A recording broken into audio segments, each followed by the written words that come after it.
I'm often asked, why do I use a Vanstal reel? This is the Vanstal VS 150. It's the distinguishing feature of it, other than just the way it looks and the sheer rugged robustness of it, and the fact that it's completely waterproof and sealed, is there's no bail arm on this model. And a lot of people are put off by there being no bail arm, but that really shouldn't be the case, because once you get used to using a reel like this without a bail arm, so I wouldn't say there's no going back, because I still have other fixed-spool reels with bail arms, but when I use this reel for this sort of fishing, kind of medium weight lure fishing, I just love it. I wouldn't go back. And so what I thought might be useful is if I run through exactly how do you do the manual pickup to get that line onto the roller, and how do you release the line from the roller, how do you cast, how do you find the line, and like I say, how do you get it back onto that roller. And it's second nature. Once you know how to do it, you can do it. You don't even need to look at the reel. It just becomes automatic, just like gear shift. Sort of, I suppose you can compare it to an automatic and a geared car. In a car with a gear shift, it's more difficult to learn at first, but once you get used to it, you don't think about it. And it's the same with this. You just don't think about it. Your finger comes out, picks up the line, and it goes onto the roller. So before I do a demonstration of the cast real time, and then I'll film it slow motion, so I won't film it normal time and then put it in slow motion. I'll film it slow motion, so that should give you a much better idea of what's going on.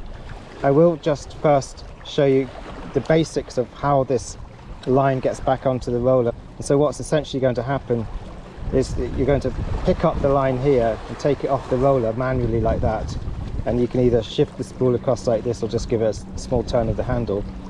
You're then going to cast. And once you've finished your cast, you'll pick up the line, and I'll show that later.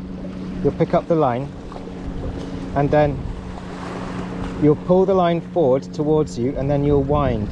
And as you wind, I don't know if you can see this, but that roller just automatically hits the line.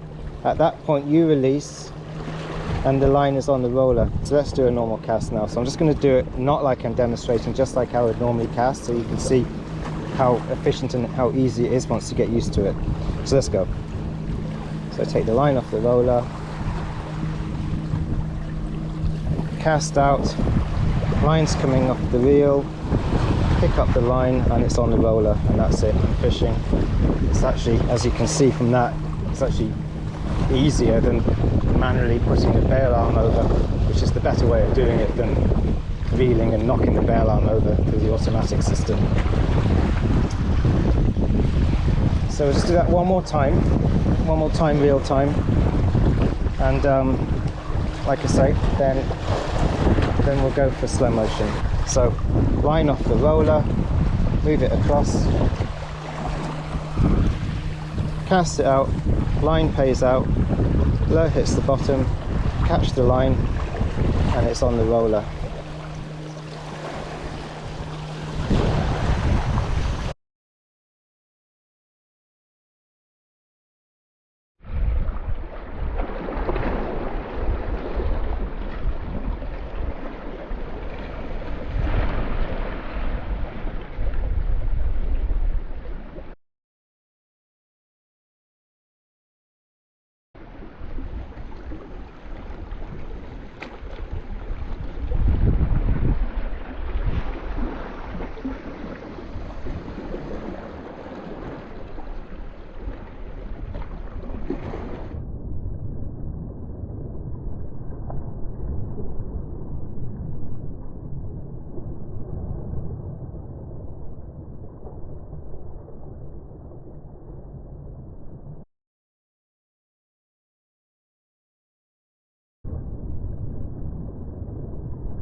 This is important to know.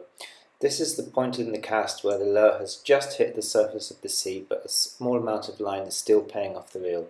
That's the point at which you put your finger close to the spool, and the line will find your finger. You'll just feel it, and then you catch it like this, you pull it towards you, and then you do the wind that gets that line on the reel onto the roller, and there you can see it.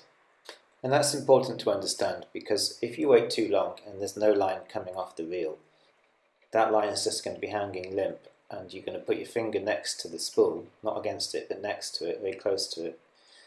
You just won't feel it. You won't know where the line is, because there's no coils coming off the reel. You've got to have some coils coming off, so that when you put your finger close to the spool, then you can just feel that line hit your finger, and you just automatically pick it up, wind, and the line is on the roller.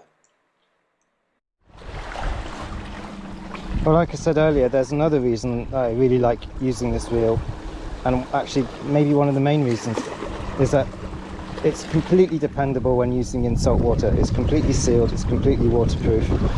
I've had this reel for about 10 years. I've never opened it up once. I just make sure I rinse it down after every session. I wouldn't advise that. You should probably once a year use the kit provided by Van Staal to actually get into the mechanics, into the gearing of the reel. There's a kit that Van Staal provides and instructions to do that. I should probably do that.